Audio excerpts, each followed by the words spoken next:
তোমার জুতার ফিতা ছিঁড়ে গেছে, ইন্না লিল্লাহ বলে আগে জুতার ফিতা ঠিক করার জন্য আল্লাহকে বলো। ছোট বিষয় হোক বড় বিষয় হোক, যখন বান্দা আল্লাহর কাছে বারবার চায়, পৃথিবীর কোন মানুষের কাছে মানুষ চাইলে পরে বিরক্ত হয়, কিন্তু বান্দা যখন আল্লাহর কাছে বারবার চায়, আমার আল্লাহর বৈশিষ্ট্য, আল্লাহ বেশি খুশি হয়ে যান ওই বান্দার উপরে। আমরা আল্লাহর কাছে যখন চাবো লজ্জা নিয়ে না, বেহায়া হয়ে, ভালো করে বলে, আল্লাহর কাছে যখন চাবো আমরা লজ্জা নিয়ে না বেহায়ের মতো? বেহায়ের মতো চাইতে হবে। লজ্জা নিয়ে একবার চাবেন, আর তো চাবেন না। কিন্তু আল্লাহর কাছে আমরা চাইবো বেহায়ের মতো, বারবার চাবো আল্লাহ দাও, আল্লাহ দাও, আল্লাহ দাও। সেজদার মধ্যে বলবো, রুকুর মধ্যে বলবো, নামাজের মধ্যে বলবো। সেজদার মধ্যে বান্দা যত লম্বা সেজদা দেবে, যা চাবে বারবার চাবে, আল্লাহ বলেন বান্দারে সমস্ত শ্রেষ্ঠ চাওয়া হলো সেজদার ভিতরে আমার কাছে চাবি, আমি তোর সমস্ত চাওয়াকে কবুল করে নেব। উদউনি আস্তাজিব লাকুম, আমাকে তুমি ডাকো, কিন্তু খবরদার, ওয়াবুদুল্লাহ ওয়ালা তুশরিকু বিহি শাইআন, আমার গোলামি করতে নিয়ে শিরকের কাছে যাবে না।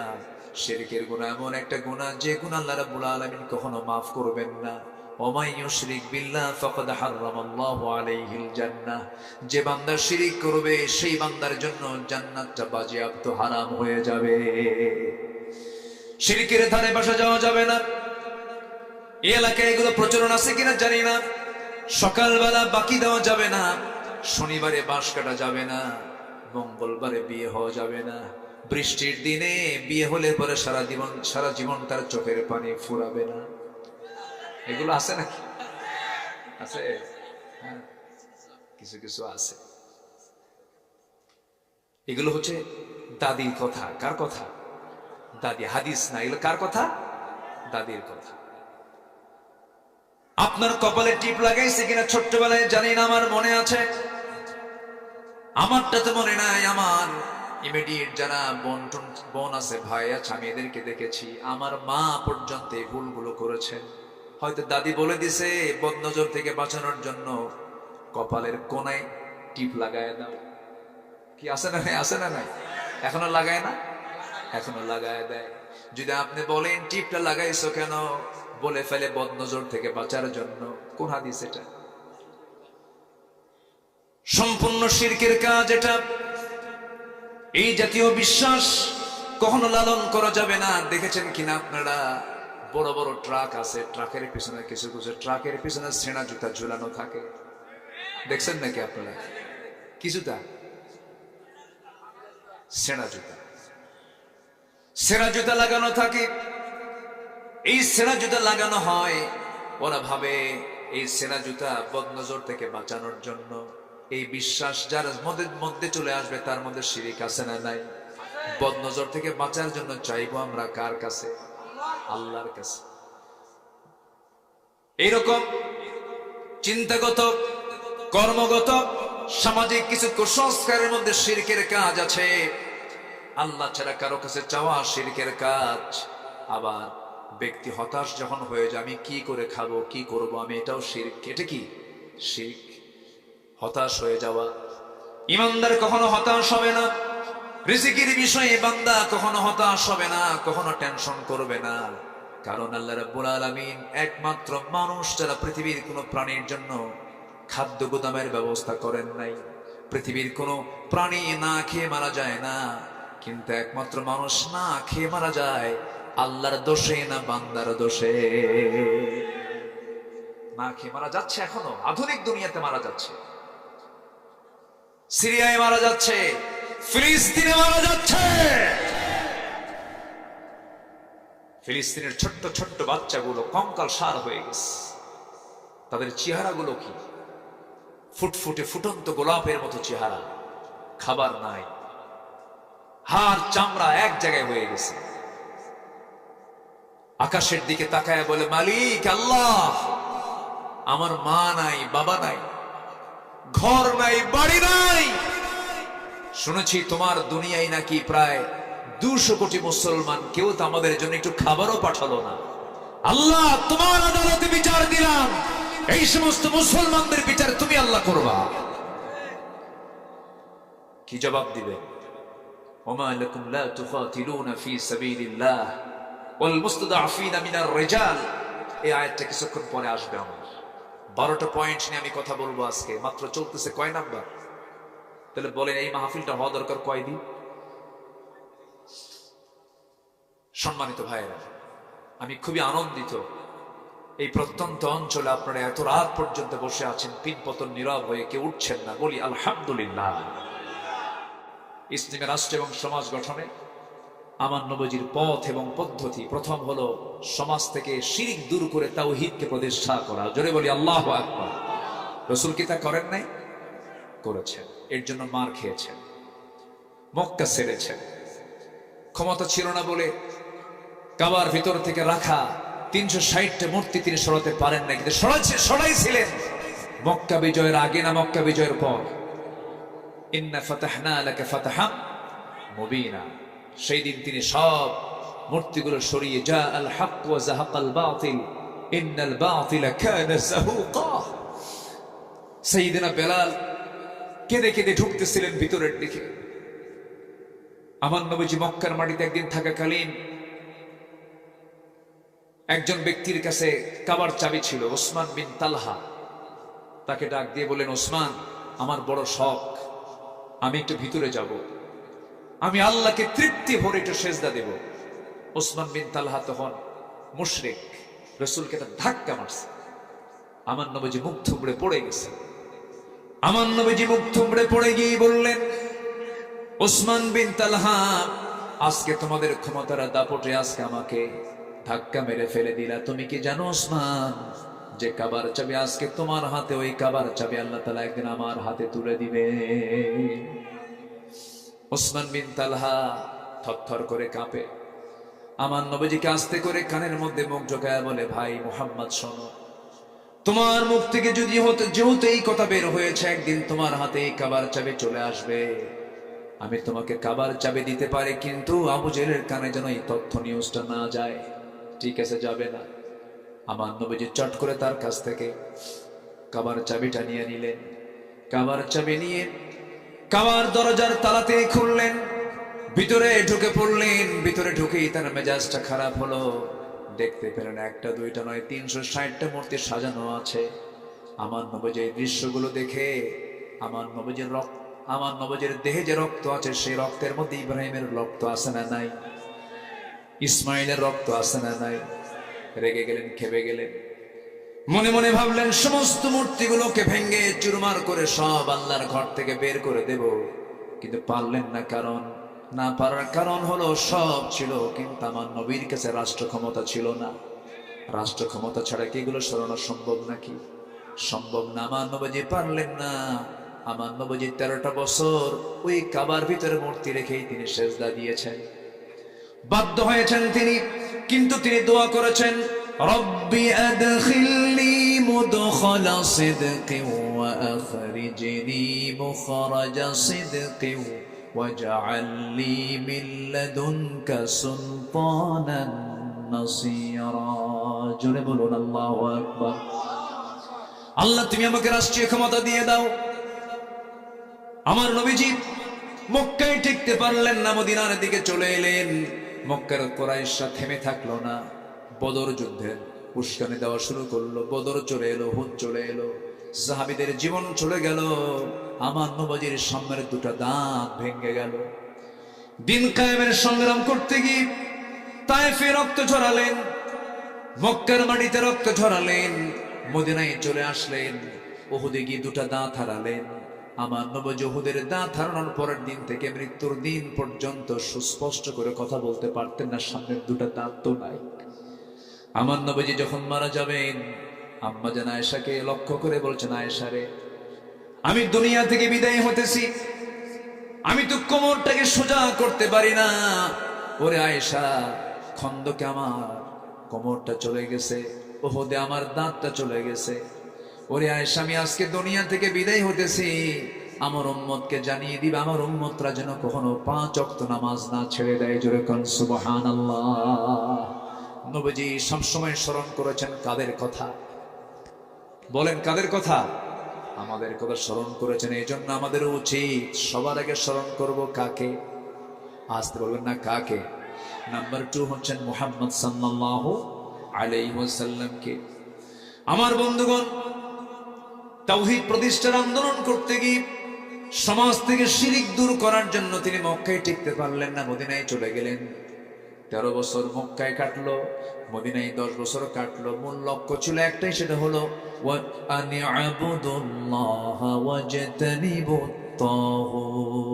ইবাদত করবে আল্লাহর, আর তাগুতকে তোমরা পরিহার করে চলবে। এই দাওয়াত এক নবীর ছিল না। পৃথিবীতে যত পয়গম্বর এসেছেন সব পয়গম্বরের দাওয়াত ছিল একরকম। আল্লাহ রাব্বুল আলামিন বলেন, ওয়ালাকাদ বা'আসনা ফি কুল্লি উম্মাতির রাসূলান আন ই'বুদুল্লাহা ওয়াজতানিবুত তাগুত। জোরে বলুন আল্লাহু আকবার।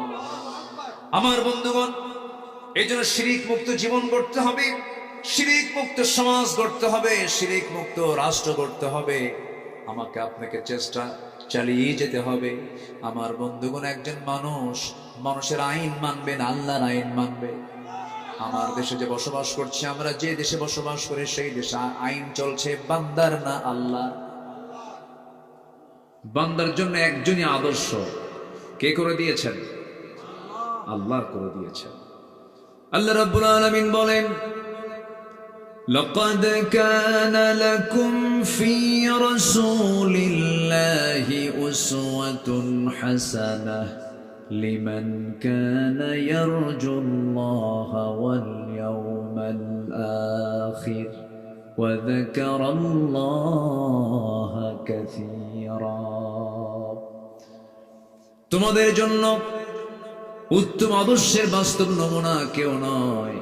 তোমাদের জন্য উত্তম আদর্শের বাস্তব নমুনা শুধু একমাত্র কেবলমাত্র শুধুমাত্র একজন, তিনি হচ্ছেন মুহাম্মদুর রাসূলুল্লাহ সাল্লাল্লাহু আলাইহি ওয়াসাল্লাম। তাকে ফলো করো, তাকে অনুসরণ করো। আমি আল্লাহ, তুমি আমাকে সরাসরি পাবে না, আমাকে পেতে হলে নবীর ইত্তেবা লাগবে।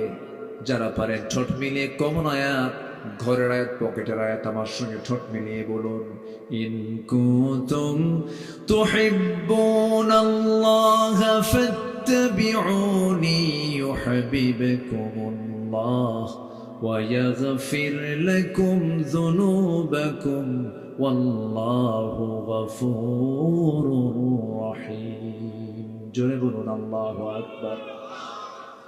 কি মোহাম্মদ সে वफा तूने तो हम तेरे है, ये मोहम्मद की मोहम्मद से वफा तूने तो हम तेरे है, ये है जहाँ चीज है किया लौह कलम तेरे है।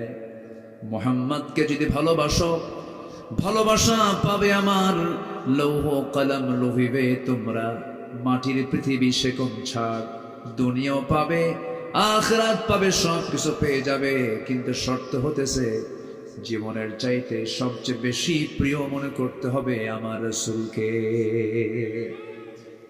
রাসূলকে ভালোবাসতে হবে, সেই নবীজির ইত্তেবা করতে হবে। সেই নবীজির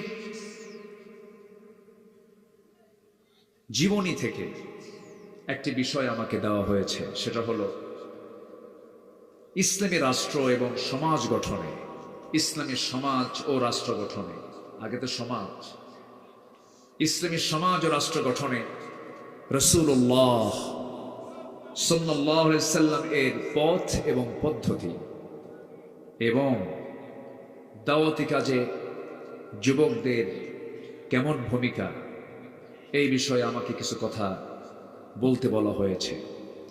একটু সময় লাগবে, কিন্তু উঠতে একটু দেরি হয়েছে। শেষ হতে যদি দেরি হয় কষ্ট হবে না তো? আমাকে সবাই সময় দিতে রাজি আছেন? জোরে বলি ইনশাআল্লাহ। সম্মানিত ভাইয়েরা, রাষ্ট্র যে ইসলাম দিয়ে সাজানো যায়, এটা অনেকে মানতেই চায় না, আছে কিনা বলেন? রাষ্ট্র এটা অনেকে মানতে চায় না। তারা বলে ধর্ম ধর্মের জায়গায় থাকবে, রাষ্ট্র রাষ্ট্রের জায়গায় থাকবে। ধর্ম থাকবে ধর্ম থাকবে মসজিদে, ধর্ম থাকবে মাদ্রাসায়, ধর্ম থাকবে নামাজ কালামে, নামাজ রোজায়, হজ, এই সমস্ত কাজে ধর্ম থাকবে। কিন্তু রাষ্ট্রে আবার ধর্ম আসবে কেন? তারা এটা প্রমাণ করতে চান রাষ্ট্র এবং ধর্ম দুটা দু জায়গায় থাকবে। কিন্তু ইসলাম বলে দিচ্ছে ধর্ম দিয়ে রাষ্ট্র চলতে হবে। আসতে বলে, ঠিক কিনা? কি দিয়ে চলতে হবে? ধর্ম ইসলাম দিয়েই রাষ্ট্র চলতে হবে। রাষ্ট্র দিয়ে ধর্ম চলবে না, ইসলাম দিয়ে রাষ্ট্র চলবে।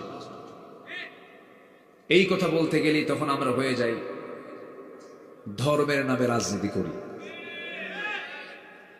আমাদেরকে বলা হয় রক্ষণশীল, আমাদেরকে বলা হয় মৌলবাদী, আমাদেরকে বলা হয় সন্ত্রাসী, আমাদেরকে বলা হয় রাজাকার, আমাদেরকে বলা হয় মানবতা বিরোধী অপরাধী।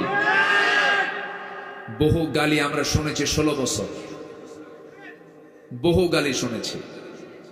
কত গালি যে আমাদেরকে দিয়েছে। সম্মানিত বন্ধুগণ, যে রাজাকার শব্দ ব্যান্ড ছিল, সেই রাজাকার শব্দটাই আল্লাহ তাআলা ব্র্যান্ড বানায় দিয়েছে। অহংকার এমন একটি অপরাধ, আসমান এবং জমিনে প্রথম যে অপরাধ সংগঠিত হয়েছে তার নাম হলো অহংকার। তার নাম কি? অহংকার। মানুষ আসেই নাই পৃথিবীতে। আল্লাহ ইবলিসকে বললেন আদমকে মেনে নাও, কিন্তু ইবলিস কি বলল? কি করলো বলেন তো? অহংকার করে বসলো। ইবলিস বলল খলাকতানি মিন তিন খলাকতানি মিন নার ওয়া খলাকতাহু মিন তিন আনা খায়রুম মিনহু। তুমি কাকে সেজদা দিতে বলো? কাকে তুমি মেনে নিতে বলো? আমাকে সৃষ্টি করেছো আগুন দিয়ে, তাকে সৃষ্টি করেছো হলো মাটি দিয়ে, আমি তাকে মানব না। এটা কি বিনয় না অহংকার? বিনয় না অহংকার? ইবলিস বিতাড়িত তোমার দুধ হয়ে গেল। সম্মানিত ভাইয়েরা, এই অহংকার যখন কোনো বান্দার মধ্যে ঢুকে যায়, তার পতন ত্বরান্বিত করে দেন তিনি আমার কে। যখনই বলেছিল রাজাকারের সন্তানরা চাকরি পাবে, রাজাকারের নাতিপুতিরা চাকরি পাবে, এই জাতীয় কথা হলো অহংকারের কথা। মাটির সঙ্গে আল্লাহ তাআলা মিশিয়ে দিয়েছেন।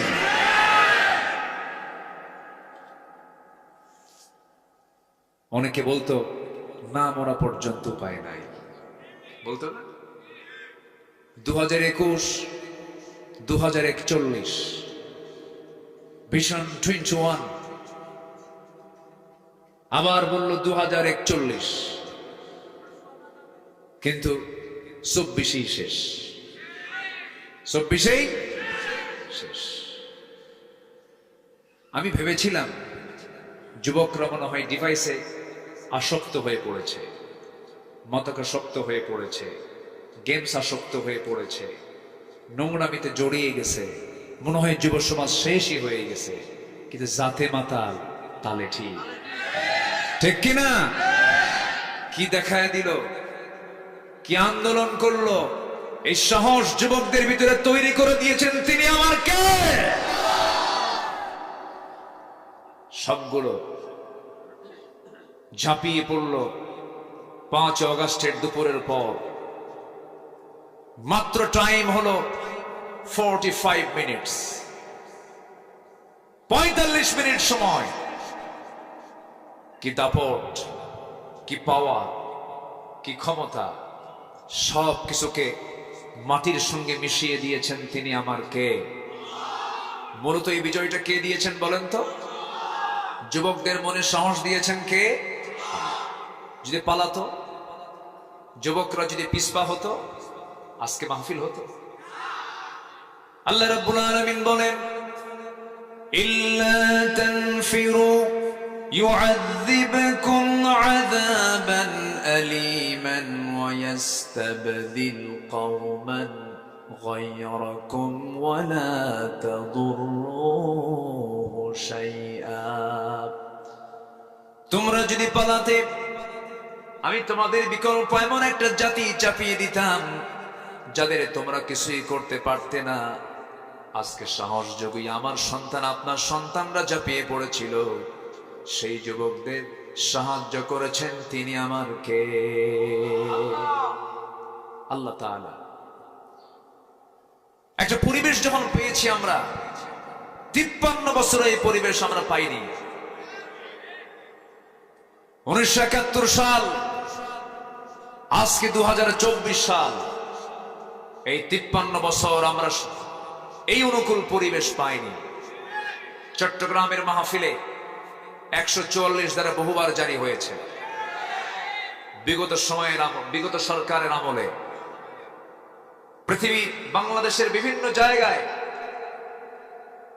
ইসলাম বিরোধী চক্র বিভিন্ন সময় ষড়যন্ত্র করেছে, কিন্তু 2024 সালে 5 আগস্টের পর আমরা যে পরিবেশটা পেয়েছি, এই পরিবেশকে আমার আপনার কাজে লাগাতে হবে। এই 53 বছরে কেউ দেশ চালিয়েছে 25 বছর, কেউ চালিয়েছে 16 বছর, কেউ চালিয়েছে 9 বছর, মাঝখান দিয়া মঈনুদ্দিন ফখরুদ্দিনরা চালাইছে কয়েক বছর। সব দেখা শেষ। আগামীর দেশ আমরা দেখতে চাই ইসলামের দেশ, কোরআনের দেশ। রাজি আছেন কারা কারা? হাত উঁচু করে দেখা।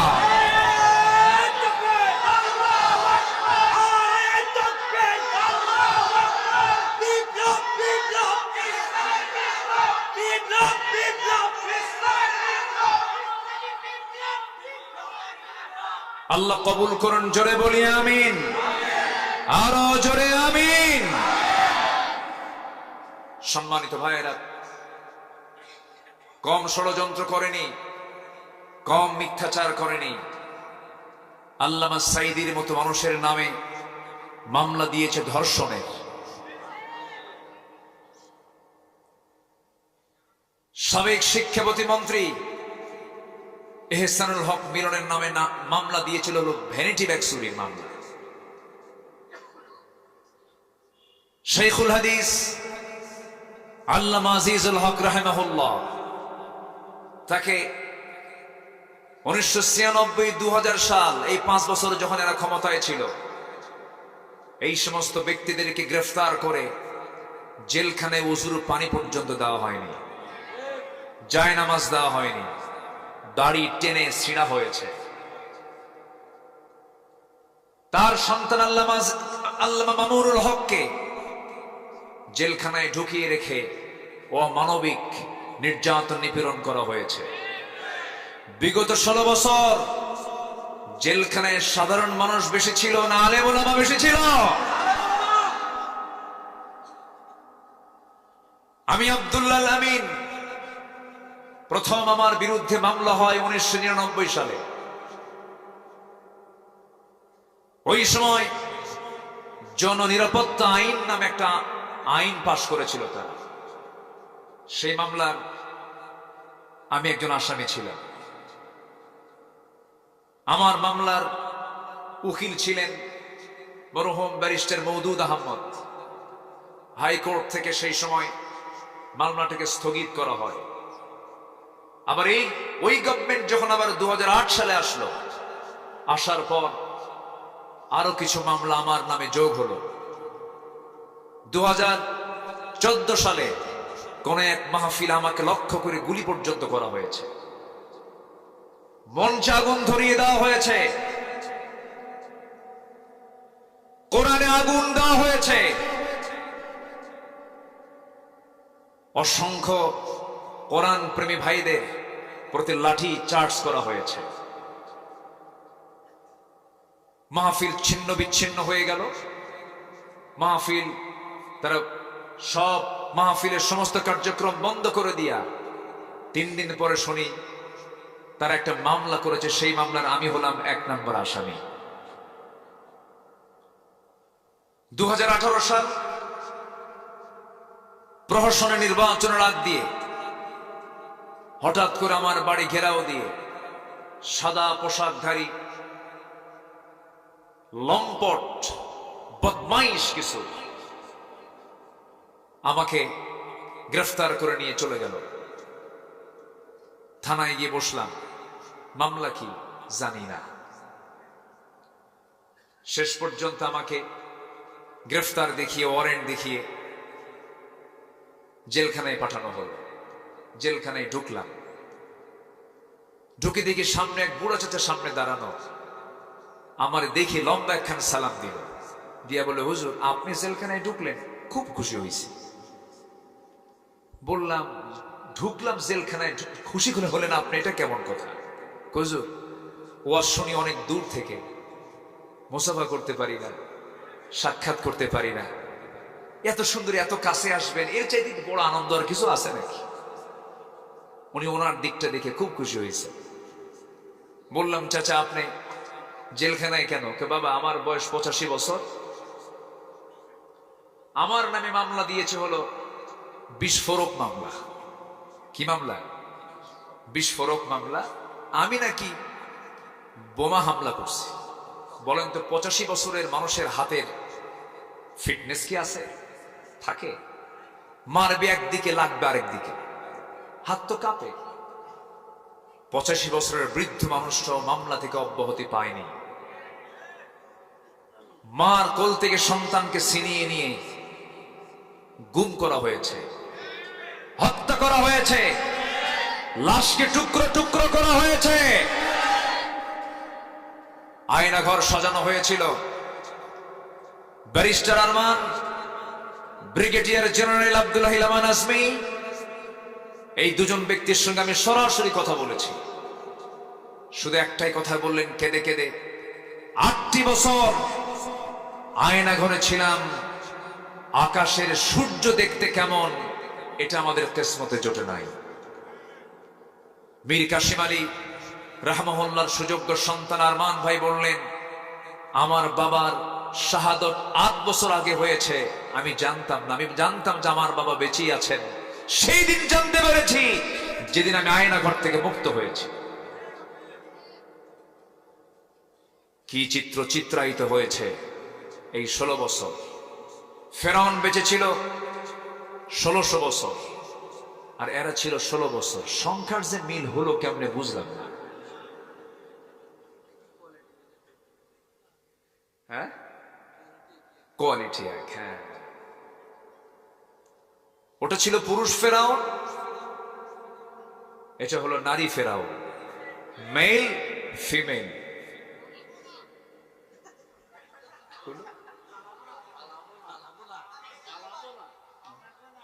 ও আচ্ছা, হ্যাঁ, খেলা হবে না, এটা বাজে কথা। এটা জানেন, একজন দেশের কর্ণধার, একজন দেশের উচ্চ পদস্থ একজন ব্যক্তির মুখ থেকে এই জাতীয় হালকা কথা, বেমানান, বেফাস, ব্যক্তিত্বহীন ছাড়া এই জাতীয় কথা মুখ থেকে বের হতে পারে না। নোংরা। কোথায়? উনি তো খেলতে পারলেন না। উনি যে আছেন যে কোন জগতে, চতুর্থ আসমান না পঞ্চম আসমান, আল্লাহ তো। চোরের মায়ের আছে নাকি এলাকায় এই কথা কয়? চোরের মায়ের বড় গলা। অনেক কিছু হয়েছে, অনেক কিছু করেছে। আমরা পরিবেশ পেয়েছি, আমরা ইসলাম দিয়ে দেশটাকে সাজাতে চাই। সবাই রাজি আছেন তো? দেশ সাজানোর আগে নিজকে সাজানোর দরকার আছে না নাই? পৃথিবীকে গড়তে হলে আগে নিজকে গড়তে হবে, নিজের পরিবারকে গড়তে হবে, সমাজকে গড়তে হবে, রাষ্ট্রকেও গড়তে হবে। সম্মানিত বন্ধুগণ, ইসলামী রাষ্ট্র এবং সমাজ গঠনে নবীজির পথ এবং পদ্ধতি, এই বিষয়ে আমি 12টা আর্টিকেল নিয়ে কথা বলতে চাচ্ছি।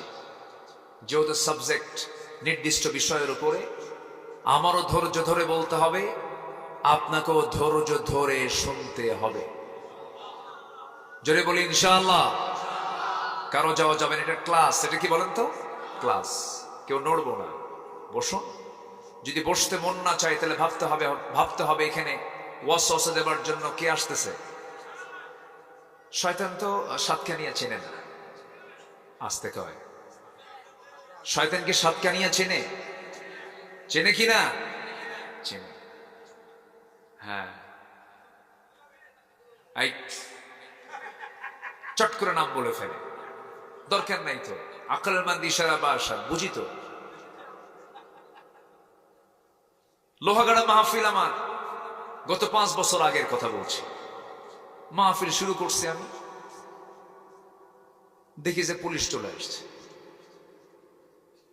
কমিটি বলতেছে হুজুর আমরা নাই, আপনিও চলে যান। আমি কই রে বাবা, এটা কি মুজাহিদ, সব নাই নাই, এটা কেমন কথা? কি আচরণগুলো করেছে। সম্মানিত বন্ধুগণ, যারা কোরআনের বিরুদ্ধে ষড়যন্ত্র করেছে, যুগে যুগে ইতিহাসের রাস্তা করে তারা নিক্ষিপ্ত হয়েছে। সম্মানিত ভাইয়েরা, আসুন আমরা মূল বিষয়টার দিকে যাই। রাষ্ট্র কি ইসলাম দিয়ে চলতে পারে? আসতে পারে, চলতে পারে। কি বিফল ভাবে না সফল ভাবে? বিফল ভাবে না সফল ভাবে? ইসলাম কার? আসতে বলবেন, ইসলামটা কার? ইসলাম কে দিয়েছেন? আল্লাহ দিয়েছেন। আল্লাহ রাব্বুল আলামিন বলেন, ইন্নাদ-দীনা ইনদাল্লাহিল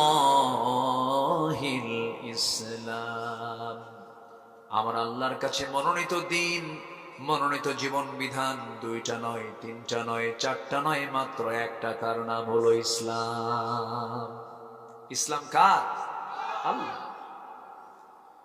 এই ইসলামকে বাদ দিয়ে যারা ব্যক্তি জীবন, সমাজ জীবন, রাষ্ট্র জীবন যারা অন্য কিছু দিয়ে সাজাবে, মহান রব্বুল আলামিন সাফ বলে দিলেন, ওয়া মান ইয়াবতাগি গায়রাল ইসলামি দীনান ফালান ইউকবালা মিনহু ওয়া হুয়া ফিল আখিরাতি মিনাল খাসিরিন।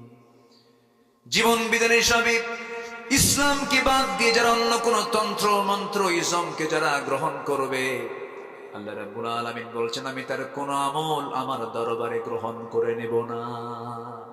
কার কথা? আসতে বলবেন না, কার কথা?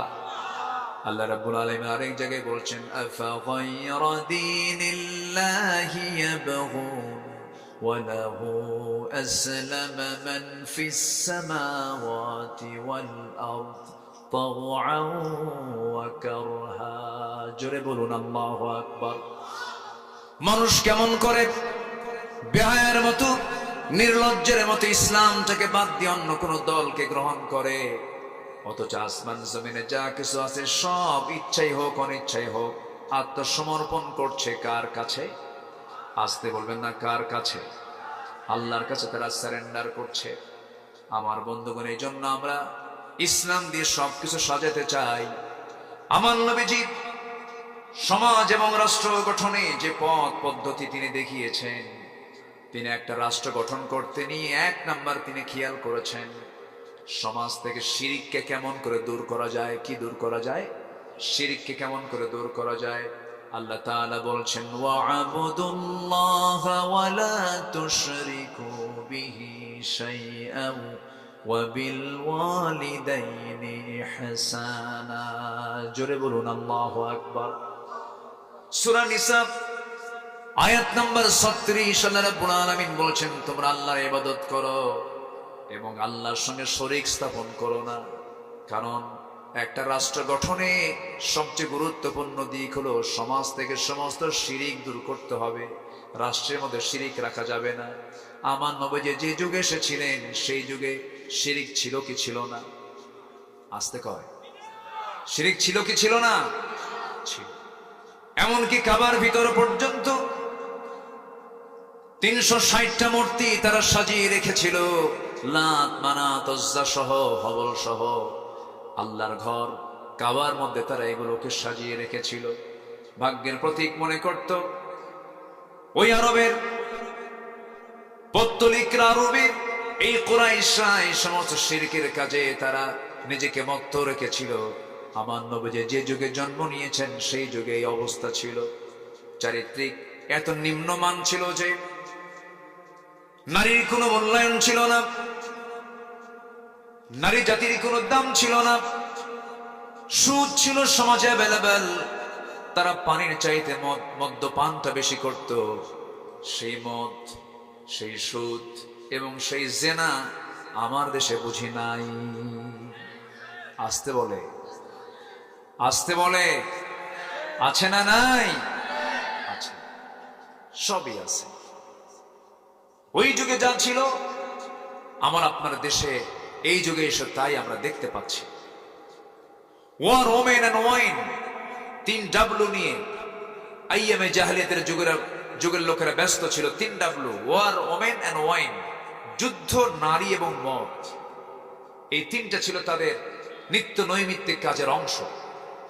ঠিক তেমনি আজ দুনিয়া জুড়ে এই তিনটি অপকর্ম সবচেয়ে কম না সবচেয়ে বেশি? সবচেয়ে কম না সবচেয়ে বেশি? বেশি। বিজ্ঞানের চরম উৎকর্ষ সাধন হয়েছে, মানুষ অনেক প্রযুক্তিকে ব্যবহার করছে, কিন্তু চারিত্রিক মান ঊর্ধ্বমুখী না নিম্নমুখী? নিম্নমুখী। মানুষ পশুর চেয়েও নিকৃষ্ট রূপ নিয়েছে, যা পশুর মধ্যে নাই, যা তা আজকে মানুষের মধ্যে দেখা যাচ্ছে। সম্মানিত ভাইয়েরা, আমার নবীজি যে যুগে জন্ম নিয়েছিলেন সে যুগটাও ছিল চরম নোংরা। সেই যুগের মানুষগুলো এত অসভ্য ছিল, এত বর্বর ছিল। কন্যা সন্তান হয়েছে, কন্যা সন্তান হলেই জীবন্ত পুঁতে হত্যা করত নিজের বাপ মা। এতটাই পাষাণ ছিল সেই যুগের মানুষ। সেই যুগের মানুষগুলোকে আমার রাসূল কোন জাদুমন্ত্র দিয়া, দুনিয়ার কোন তন্ত্রমন্ত্র দিয়ে দুনিয়ার শ্রেষ্ঠ মানুষে রূপ দেননি। যা হয়েছে পরিবর্তন একমাত্র কিতাব। কি দিয়া? আসতে বলবেন না, কি দিয়া? কোরআন দিয়ে। সম্মানিত ভাইয়েরা, আমার নবীর সামনে একজন সাহাবী নতুন ইসলাম কবুল করেছেন। মনটা তার খুব খারাপ, দিন যাচ্ছে তার চোখের পানি আরো বাড়তেছে। আমার নবীজি বলে ফেললেন, সাহাবী, দিন গ্রহণ করেছে, এটা তো তোমার আনন্দের কথা, তুমি কান্দো কেন? কি হয়েছে? সেই সাহাবী বললেন, ইয়া রাসূলুল্লাহ, আমি দিন গ্রহণ করেছি, ইসলাম কবুল করেছি, আমি নিজেকে ভাগ্যবান মনে করি, কিন্তু আমার কাছে একটা জিনিস বারবার উকি মারতেছে। আমি জীবনে যত গুনাহ করেছি সমস্ত গুনাহ হয়তো আল্লাহ মাফ করে দিতে পারেন, কিন্তু আমার কাছে মনে হয় একটা গুনাহ আল্লাহ রাব্বুল আলামিন আমার মাফ করবেন না। আমার নবীজি বললেন, সাহাবী, কি হয়েছে বলো, মুখ খুলে বলে ফেলো, আমার সামনে তুমি কিছু লুকোচুরি করো না, কি হয়েছে বলো। সাহাবী আমার নবীর সামনে দুটো হাঁটু গেড়ে দিয়া কাদা কাদা কণ্ঠে বলছেন, হুজুর, আমি জীবনে একটা মারাত্মক অপরাধ করেছি। কি করেছে বলো? আমি খুন করেছি। কাকে খুন করেছে বলো? হুজুর, কাউকে খুন করি নাই, নিজের কন্যা সন্তানকে আমি নিজ হাতে দুনিয়া থেকে বিদায় করেছি। আমার কাছে মনে হয় এই গুনাহটা আল্লাহ রাব্বুল আলামিন আমার মাফ করবেন না। নবীজির কাছে মনে হয়ে গেল, দেখি তো কথাটা শুনি। রাসূল বলছেন, সাহাবী, শুনেছি এরকম কাহিনী, কিন্তু আমি কারো কাছে বর্ণনা শুনি, তুমি একটু বলো তো কি হয়েছিল, বলো। আমার নবীজি তাকে সামনে বসায় দিলেন। সুশ্রী চেহারার সেই সাহাবী, দাহিয়ে কলবি, আমার নবীর সামনে বসে চোখের পানি ফেলে ফেলে কেঁদে বলছেন, হুজুর, মনটা আমার বড় পাষাণ ছিল, ঈমান যখন আনি নাই, দিলের মধ্যে মায়া দয়া কিছুই ছিল না। স্ত্রী গর্ভে সন্তান এলো, বউটাকে বললাম, যাও বাবার বাড়ি, সন্তান যদি ছেলে হয়, সন্তান ছেলে হলে পরে নিয়ে আসবে, মেয়ে সন্তান হলে পরে জীবন্ত পুঁতে হত্যা করবে। মেয়ে সন্তানের কোনো স্থান আমার বাড়িতে হবে না। বউটা আমার চলে গেছে, সন্তানটা মেয়ে হয়েছে, আমাকে বলল না।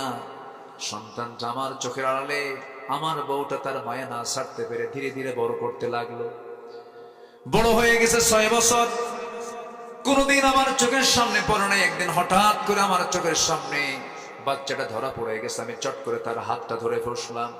আমার মতোই চোখ, আমার মতোই নাক, আমার মতোই কপাল, আমার মতোই চুল, আমার মতো হাত পা, সন্দেহ লাগলো, সন্তানটাকে শক্ত করে ধরে বউয়ের সামনে দাঁড়িয়ে নিয়ে বললাম, আমার স্ত্রী, হলফ করে বলো তো, সত্যি করে বলো তো, সন্তানটা কার সন্তান? আমার স্ত্রী থরথর করে কাঁপে আর বলে, স্বামী গো, আপনার সন্তানের তথ্য আমি কতক্ষণ গোপন করব? এই সন্তান তো 6 বছর আগে আমার গর্ভ থেকে এসেছিল, আমি আপনাকে জানাই না আপনার ওরসের সন্তান এটা।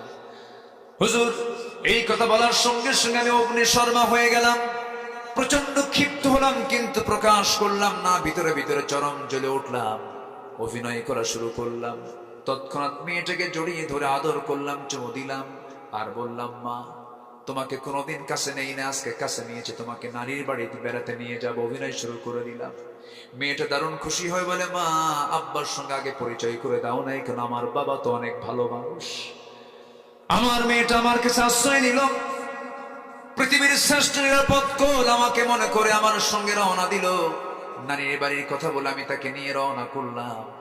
নারীর বাড়ির দিকে না গিয়ে আমি চলে গেলাম সোজা জঙ্গলের দিকে। জঙ্গল পার হচ্ছি, মেয়েটার মুখটা ছোট হয়ে যাচ্ছে। মেয়েটা কেঁদে কেঁদে বারবার বলছে, বাবা, তুমি এইদিকে আসো কেন? নারীর বাড়ি কি তুমি যাবা না? কিচ্ছু বললাম না। জঙ্গল পার হওয়ার পরে গর্ত খনন শুরু করলাম কোদাল দিয়ে। দুপুর বেলা গর্ত খনন করছে আর মেয়েটা বারবার আমাকে ইঙ্গিত দিচ্ছে, বাবা, নারীর বাড়ি কখন যাবে? তুমি এখানে গর্ত খনন কেন করো?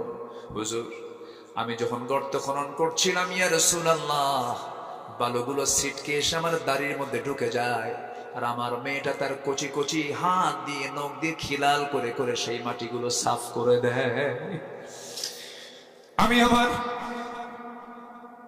কোদাল দিয়ে যখন গর্ত খনন করছিলাম, আমার শরীর থেকে দুপুরবেলা দ্বিপ্রহর আমার শরীর থেকে ঘামগুলো ঝরতেছিল। আমার মেয়েটা গামছা দিয়া সে ঘামগুলো বারবার ঝরে দেয়, ঘামগুলো বারবার মুছে দেয়, আর বলছে, বাবা, গর্ত খনন কেন করো? কিচ্ছু বললাম না, দয়া মায়া হলো না। গর্ত খনন যখন শেষ হয়ে গেল, আমার মেয়েটাকে মুস্কি একখান হাসি দিয়ে বললাম, মা, দেখো তো গর্ত খনন কেমন হয়েছে? আমার মেয়েটা সরল মনে আমার দিকে মুস্কি একখান হাসি মেরে, সন্তানটা সরল মনে গর্তের কাছে গিয়ে যখন উকি মেরে দেখতে লাগলো, আমি পিছন দিকে চলে আসলাম।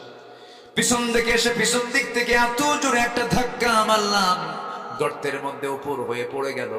সন্তানটা আবার চিত হয়ে দুইটা হাত এক জায়গায় করে বলছে, বাবা, বুঝতে পেরেছি মার কথাটাই সত্য হয়েছে। আমার মা যা বলেছিলেন তাই হলো। বাবা, তুমি আজকে আমাকে মেরে ফেলার জন্য এই জায়গায় নিয়ে এসেছো, কিন্তু বাবা, তোমার কাছে আমার শেষ একটা আবদার। বাবা, আজকে তুমি আমাকে প্রাণে বাঁচায় দাও।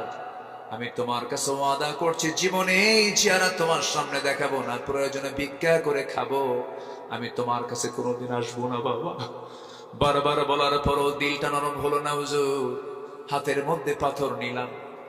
পাথর একখান নিয়া শিরকিয়াতের কারণে, জিহালাতের কারণে আমার ওই সন্তানটার কলিজা বরাবর মেরে দিলাম।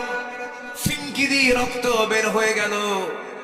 আমার নিজের হাতে কোদাল দিয়া, মাটি দিয়া, বালু দিয়া, চাপা দিয়া জনমের মতো শেষ করে দিলাম। কিন্তু বারবার সারা জীবন কখনো মনে হয় নাই, কিন্তু দিন গ্রহণ করার পরে আমি যখন রাতে ঘুমাতে যাই, যখন খেতে যাই, তখন যেন মনে হয় সন্তানটা পিছন থেকে আমাকে ডাকে। আমার নবীজি কথাটা শোনার পরে বলছেন, সাহাবী, তুমি কি জানো ইসলাম এমন একটি দিনের নাম, যদি কোনো বান্দা নতুন করে দিন ধর্ম গ্রহণ করে নেয়, তার যত বড় গুনাহ হোক না কেন, পূর্বের সমস্ত গুনাহ আমার আল্লাহ মাফ করে দেয়।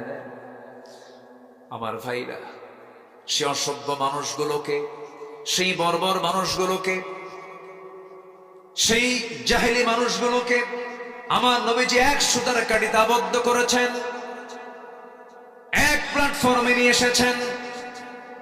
আমার নবীজি এমন মানুষ সেই অসভ্য সমাজ থেকে বের করে আনলেন, যারা হলো আবু বকর, যারা হলেন ওমর, যারা হলেন ওসমান, যারা হলেন আলী। এত পৃথিবীর সেরা মানুষ ওই জাহেলি যুগ থেকে বের করেছেন, অন্য কিছু দিয়া নয়, একমাত্র কি দিয়া? আসতে বলবেন না, কি দিয়া? আল্লাহ কবুল করুন, জোরে বলি আমিন, আরো জোরে আমিন। সম্মানিত ভাইয়েরা,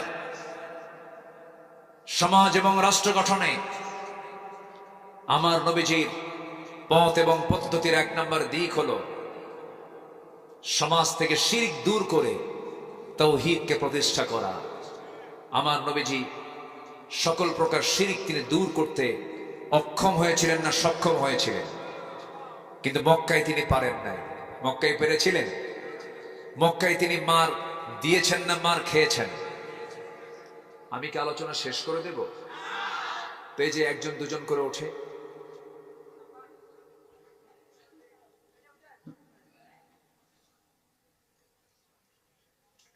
আপত্তি? কোন সমস্যা? কিছু হলে দোয়া করে দেব, সমস্যা নাই, আপনাকে কষ্ট দেব না। দয়া করে কেউ উঠবেন না, একটু বসুন। খুব যদি প্রবলেম হয় একটু নখটা উঁচু করবেন, বুঝবো যে হ্যাঁ আপনার একটু চাপচুপ আছে, যান। কিন্তু দয়া করে কেউ বিনা কারণে এই লোভনীয় জায়গা থেকে উঠবেন না। আপনি কি জানেন এখানে যতক্ষণ বসবেন ততক্ষণ গুনাহ মাফ হতে থাকবে? জোরে বলে সুবহানাল্লাহ। আল্লাহ তুমি সবাইকে শেষ অবধি, শেষ তক দোয়া পর্যন্ত থাকার তৌফিক তুমি আল্লাহ সবাইকে দিয়ে দাও। জোরে বলে আমিন। একটু বক্স থেকে সরেন তো, আমার কানে আসতেছে না আওয়াজ, একটু সরেন। হ্যাঁ, এই আওয়াজটা একটু বাড়ান তো। সম্মানিত ভাইরা আমার দিকে তাকান। তাহলে ইসলামী সমাজ এবং রাষ্ট্র গঠনে যে পথ পদ্ধতি রাসূল দিয়েছেন তার এক নম্বর হলো সমাজে শিরিক থাকবে না তাওহীদ থাকবে? বলেন, শিরিক না তাওহীদ? আমার দেশের বিভিন্ন জায়গায় মোড়ে মোড়ে কিছু মাজার শরীফ আছে না নাই? আসতে বলবেন না, আছে না নাই? থাকুক, কবর থাকতেই পারে, অতটুকু পর্যন্ত আমি যেতে পারি। আসসালামু আলাইকুম ইয়া আহলাল কবর, বাস শেষ। কিন্তু আমার দেশে বিশেষ লোক মারা গেলে তখন তার নাম কি হয়ে যায়? কবর না মাজার? বলেন, কবর না মাজার? মাজার। আমার মাইনুদ্দিন ভাই তিনি পৃথিবীর শ্রেষ্ঠ দেশ, লোভনীয় দেশ মক্কা এবং মদিনাকে বুকে লালন করে থাকেন, আলহামদুলিল্লাহ। এটা ভাগ্যবান। ইউরোপ আমেরিকায় যাওয়া কোনো ভাগ্যের বিষয় নয়। কে বলছে ইউরোপ আমেরিকায় শান্তি আছে? কে বলছে? পৃথিবীতে সবচেয়ে মানসিক রোগী বেশি হলো আমেরিকায়, সবগুলো পাগল। ক্ষমতায় আসছে, এটাও তো একটা পাগল। আসতে কয়, আসতে কন কেন? আছে না সমস্যা? আছে না একটু সমস্যা? আছে না? যারা মদ খায় তারা কি ঠিক থাকে? মদ খেলে তাল না মাতাল? আজ থেকে তাল না মাতাল? ওরা আরাম পায় না, সুখ নাই। এই জন্য অফ ডেতে, হলিডেতে ওরা একটু সুখ খুঁজে। সুখ খুঁজে হলো মদের ভিতরে। ওরা আবার বিশেষ দিনে বছরে একবার তারা আবার তার বাপ মার সমাধিতে যায়। সমাধিতে যখন যায় তখন এতগুলো মদ নিয়ে যায়। মদ নিয়ে গিয়ে বলে, বাবা এই যে মদ দিয়ে গেলাম, খাবা, সুখে থাকবা। কথা বুঝেন নেই? তোদের সুখ হলো কিসের ভিতরে? মদের ভিতরে। মদের মধ্যে সুখ আছে? সুখ নাই। মদ খেলে তাল না মাতাল? পাগল হয়ে যায়। আর এরা যদি নেতৃত্ব দেয়, এরা যদি সবকিছুর কর্তৃত্ব দখল করে, সেখানে কোনোদিন শান্তি থাকতে পারে? পারে না। মাইনুদ্দিন ভাই যে দেশে থাকেন, মক্কা এবং মদিনাকে নিয়ে থাকেন, আলহামদুলিল্লাহ। আচ্ছা, আমার নবীর মাকবারা যেখানে তিনি শুয়ে আছেন, এটাকে আরবিতে বলা হয় মাকবারাতুন নবী সাল্লাল্লাহু আলাইহি ওয়াসাল্লাম। নবীর কবর মাজার হয় না। আর আমার দেশের বিশেষ লোকের কবর কি হয়? মাজার। শুধু না, মাজার শরীফ। মাজার শরীফ। সামনে গেলে জুতা পায়ে যাওয়া যাবে না, খালি পায়ে যেতে হবে। ঢুকলে বের হওয়ার সময় পিঠ দেখানো যাবে না, পৃষ্ঠ প্রদর্শন করিলেই ক্ষতি হইবে। কি আছে না নাই বলেন তো? আমি খুলনার খান জাহান আলী রাহেমাহুল্লাহর কবর সামনে পেলাম, ভাবলাম একটু জিয়ারা করি। সামনে পাইছি, ভিতরে ঢুকবো, এক সন্ত্রাস গরুর মতো চোখ বানাইছে। আমি জুতা নিয়ে ঢুকতেছি, আমাকে বলে, আপনি কি পবিত্রতা বোঝেন না? আপনি মাজার শরীফে জুতা হাতে নিয়ে ঢোকেন? বললাম নবীর কবরে ঢুকলাম জুতা হাতে নিয়ে, নবীর মাকবারা জিয়ারা করলাম, সাথে জুতা হাতে ছিল, সেখানে কোনো সমস্যা নাই। তুমি কে? আমার দিকে দেখে এরকম চোখ গরম গরম করে আছে। তো বলতে জুতা এখানে থুয়ে যান। বললাম জুতা যদি চুরি হয় দোষ নাই, তুই তো চোর, জুতা চোর।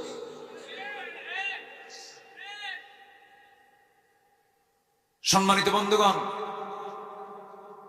যিনি কবরে শুয়ে আছেন তিনি আল্লাহর ওলি, কিন্তু এই কবরকে কেন্দ্র করে যে সেজদা দেওয়া হয়, যে শিরকের আকড়া বানানো হয়েছে, যদি খান জাহান আলী, যদি শাহজালাল ইয়ামানি যদি বেঁচে থাকতেন এই মাজারের সন্ত্রাস খাদেমদেরকে জব করতেন।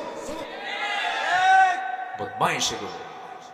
এই সমস্ত শিরক রাখা যাবে, আস্তে রাখা যাবে। মাজারে কোনো মান্নত করা জায়েজ নাই। গরু ছাগলকেও পাঠাবেন না। যারা গরু পাঠায় তারা আরেক বলদ, যারা ছাগল পাঠায় তারা আরেক রাম ছাগল। বেহুশ এগুলো, কোন এলেম কালাম নাই। আমার বন্ধুগণ, এইরকম করে বহু শিরকের কাজ আমার দেশে আছে। জীবিত পেশাবকে পর্যন্ত সেজদা দিয়ে দেয়। বাবার কাছে গিয়ে বলে, বাবা সমস্যায় পড়ছে। কি হয়েছে বাবা? অসুখ সারে না আমার। ওইদিকে পেশাবের নিজেরই ডায়াবেটিস, ইনসুলিন নাই। কি নাই? ইনসুলিন নাই। বাবা তুমি আমার একটু নজর দাও আমার দিকে। তুমি আমার দিকে নজর দিলে আমি সুস্থ হয়ে যাব। সুস্থ হওয়ার জন্য বাবার নজর দরকার না, আল্লাহর নজর দরকার। আজ বলো না কার নজর দরকার? আমরা সৃষ্টির কাছে চাবো না স্রষ্টার কাছে চাবো? অন্য ধর্মের মানুষ, ধরুন আমার পার্শ্ববর্তী দেশের মানুষ, তারা সূর্যের কাছে চায়, চন্দ্রের কাছে চায়, গাছের কাছে চায়, তুলসী গাছের কাছে চায়। তাহলে ওরা সৃষ্টির পূজা করে। আর আমার দেশের মুসলিম নামদারি কিছু মানুষ আছে, তারা পীর সাহেবের কাছে চায়। ওদের চাওয়া আর এই লোক অজ্ঞ লোকের চাওয়ার মধ্যে কোনো বিন্দু পরিমাণ তফাৎ নাই। চাইবো আমরা কার কাছে বলেন? যদি চাইতে হয় তোমরা আল্লাহর কাছে চাও। তোমার জুতার ফিতা ছিঁড়ে গেছে, ইন্না লিল্লাহ বলে আগে জুতার ফিতা ঠিক করার জন্য আল্লাহকে বলো। ছোট বিষয় হোক বড় বিষয় হোক, যখন বান্দা আল্লাহর কাছে বারবার চায়, পৃথিবীর কোন মানুষের কাছে মানুষ চাইলে পরে বিরক্ত হয়, কিন্তু বান্দা যখন আল্লাহর কাছে বারবার চায়, আমার আল্লাহর বৈশিষ্ট্য, আল্লাহ বেশি খুশি হয়ে যান ওই বান্দার উপরে। আমরা আল্লাহর কাছে যখন চাবো লজ্জা নিয়ে না বেহায়া হয়ে, ভালো করে বলে, আল্লাহর কাছে যখন চাবো আমরা লজ্জা নিয়ে না বেহায়ের মতো, বেহায়ের মতো চাইতে হবে। লজ্জা নিয়ে একবার চাবেন, আর তো চাবেন না। কিন্তু আল্লাহর কাছে আমরা চাইবো বেহায়ের মতো, বারবার চাবো আল্লাহ দাও, আল্লাহ দাও, আল্লাহ দাও। সেজদার মধ্যে বলবো, রুকুর মধ্যে বলবো, নামাজের মধ্যে বলবো। সেজদার মধ্যে বান্দা যত লম্বা সেজদা দেবে, যা চাবে বারবার চাবে। আল্লাহ বলেন, বান্দারে সমস্ত শ্রেষ্ঠ চাওয়া হলো সেজদার ভিতরে আমার কাছে চাবি, আমি তোর সমস্ত চাওয়াকে কবুল করে নেব।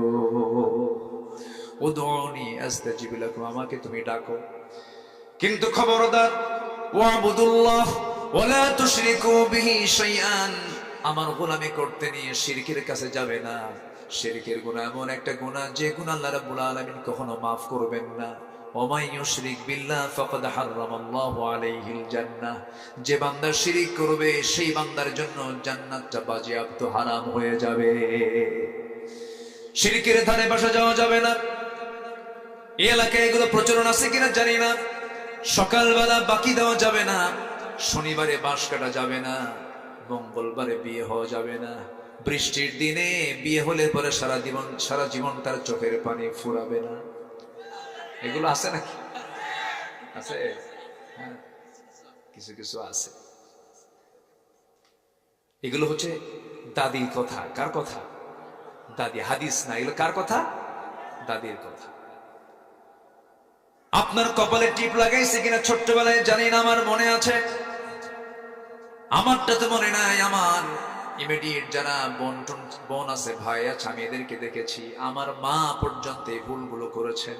হয়তো দাদি বলে দিছে বদনজর থেকে বাঁচানোর জন্য কপালের কোনায় টিপ লাগায় দাও।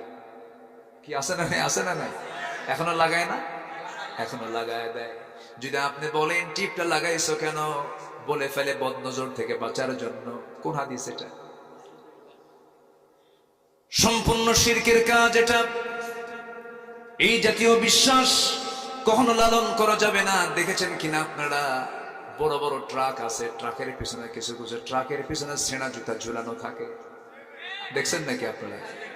কি জুতা? ছেঁড়া জুতা। ছেঁড়া জুতা লাগানো থাকে। এই ছেঁড়া জুতা লাগানো হয়, ওরা ভাবে এই ছেঁড়া জুতা বদনজর থেকে বাঁচানোর জন্য। এই বিশ্বাস যার মধ্যে চলে আসবে তার মধ্যে শিরিক আছে না নাই?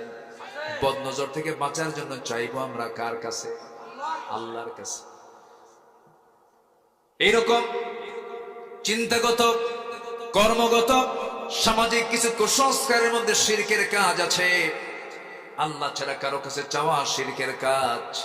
আবার ব্যক্তি হতাশ যখন হয়ে যায়, আমি কি করে খাবো, কি করব, আমি এটাও শিরক। এটা কি শিরক? হতাশ হয়ে যাওয়া। ইমানদার কখনো হতাশ হবে না। রিজিকের বিষয়ে বান্দা কখনো হতাশ হবে না, কখনো টেনশন করবে না। কারণ আল্লাহ রাব্বুল আলামিন একমাত্র মানুষ যারা পৃথিবীর কোনো প্রাণীর জন্য খাদ্য গুদামের ব্যবস্থা করেন নাই। পৃথিবীর কোনো প্রাণী না খেয়ে মারা যায় না, কিন্তু একমাত্র মানুষ না খেয়ে মারা যায় আল্লাহর দোষে না বান্দার দোষে। না খেয়ে মারা যাচ্ছে, এখনো আধুনিক দুনিয়াতে মারা যাচ্ছে।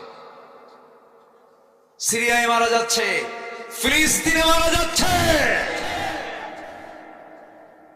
ফিলিস্তিনের ছোট্ট ছোট্ট বাচ্চাগুলো কঙ্কাল সার হয়ে গেছে। তাদের চেহারাগুলো কি ফুটফুটে ফুটন্ত গোলাপের মতো চেহারা। খাবার নাই, হাড় চামড়া এক জায়গায় হয়ে গেছে। আকাশের দিকে তাকায় বলে, মালিক আল্লাহ, আমার মা নাই, বাবা নাই, ঘর নাই, বাড়ি নাই। শুনেছি তোমার দুনিয়ায় নাকি প্রায় 200 কোটি মুসলমান, কেউ তো আমাদের জন্য একটু খাবারও পাঠালো না। আল্লাহ, তোমার আদালতে বিচার দিলাম, এই সমস্ত মুসলমানদের বিচার তুমি আল্লাহ করবা। কি জবাব দিবেন? ওমা লাকুম লা তুকাতিলুনা ফি সাবিলিল্লাহ ওয়াল মুস্তাদআফিনা মিনার রিজাল। এই আয়াতটা কিছুক্ষণ পরে আসবে। আমার 12টা পয়েন্ট নিয়ে আমি কথা বলবো আজকে। মাত্র চলতেছে কয় নাম্বার? তাহলে বলেন এই মাহফিলটা হওয়া দরকার কয়দিন? সম্মানিত ভাইয়েরা, আমি খুবই আনন্দিত এই প্রত্যন্ত অঞ্চলে আপনারা এত রাত পর্যন্ত বসে আছেন, পিন পতন নীরব হয়ে কেউ উঠছেন না। বলি আলহামদুলিল্লাহ। বহুদিন পরে সাতকানিয়া লোহাগড়া আসতেই পারতাম না এক পীর সাহেবের কারণে।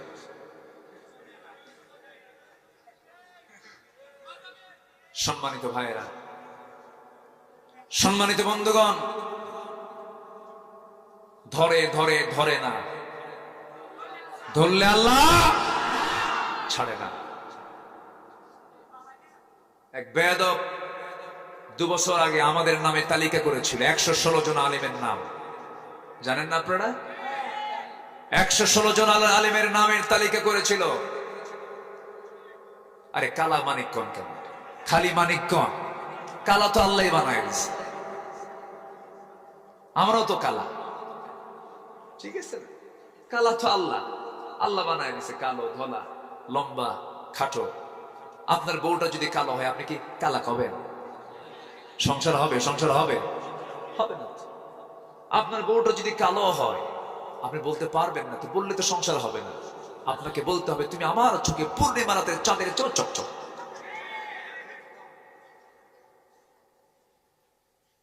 বউকে যত প্রশংসা করবেন, বউ তত খুশি হবে।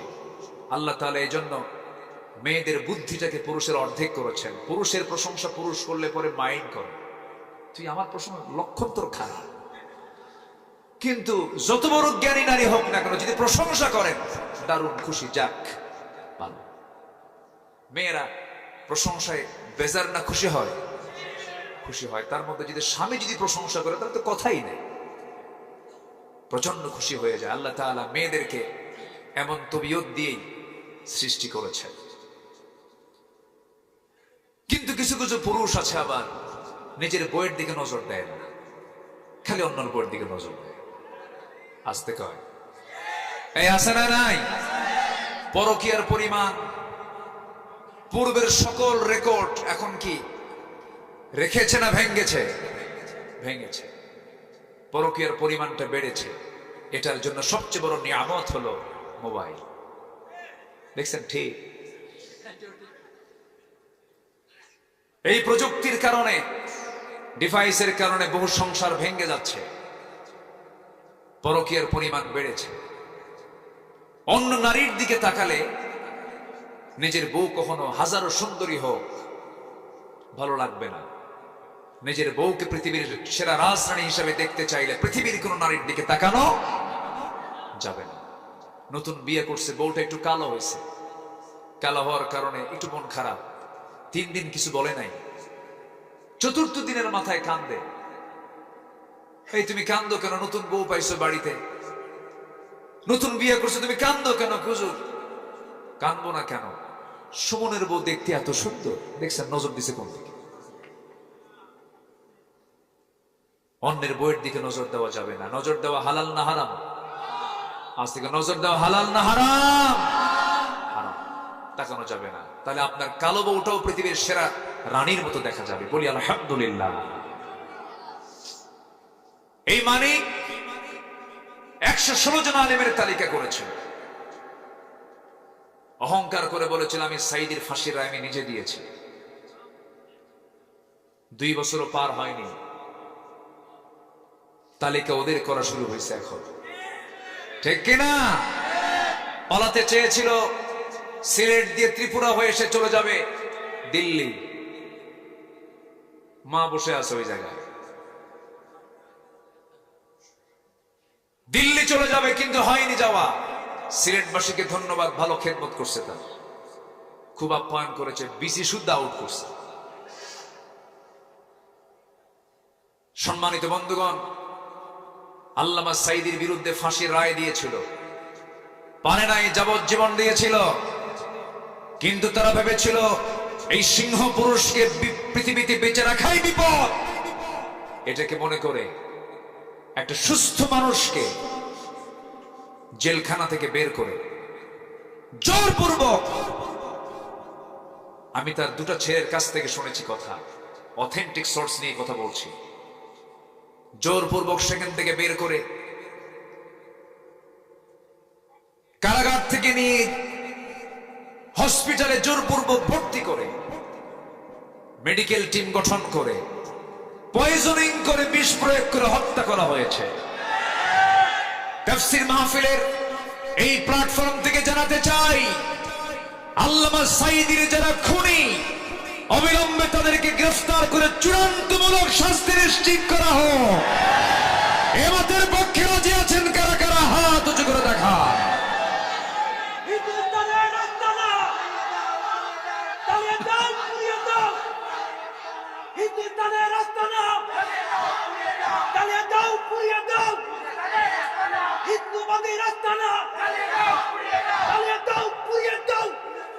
আল্লাহ কবুল করুন, জোরে বলে আমিন। সম্মানিত ভাইয়েরা, সম্মানিত বন্ধুগণ, এই শেষ নয়। ওরা গালি দিয়েছিল আমরা পাকিস্তানের রাজাকার। আমার দেশের কোন ব্যক্তি পাকিস্তান যায় নাই, যাবেও না। আল্লামা সাইদি 2009 সালে তার জীবনের শেষ হজ করেছিলেন। আল্লাহ তাআলা আমাকে জীবনের ফার্স্ট হজ করিয়েছেন 2009 সালে। একই বছরে হজ করেছি। হুজুরকে প্রশ্ন করা হলো, হুজুর ট্রাইব্যুনাল গঠন হয়েছে, আপনি দেশে যাবেন না, আপনাকে গ্রেফতার করবে, আপনাকে জেল ঢুকাবে, মামলা দেবে। মুস্কি হাসি মেরে জবাব দিলেন, আমার দল, আমার দেশের মানুষ মজলুম থাকবে, জেল খাটবে, আর আমি সেই দেশের নাগরিক। আমার দলের কর্মীরা মানবতর জীবন যাপন করবে, আমি আরামে বিদেশে আরাম জীবন যাপন করব। এই শিক্ষা আমার রাসূল দেননি। আমি বুক উঁচু করে আমি আমার দেশের মাটিতে ফিরে যাব। উনি ফিরেছেন, জেল খেটেছেন, 13 বছর মানবতার জীবন যাপন করেছেন। যারা জেলের মধ্যে গিয়েছেন, সেলটা কত নির্মম জায়গা, সেলটা কত কঠিন জায়গা, রিমান্ড গুলো কত ভয়ঙ্কর, সবগুলো তাকে ওভারকাম করতে হয়েছে, অতিক্রম করতে হয়েছে। সম্মানিত ভাইয়েরা, আলেমরা পালায় না, হাসিনা পালায়, ঠিক কিনা? পালাইছে, পালায় নাই? পালাইছে, আবার নাকি চট করে ডুববে।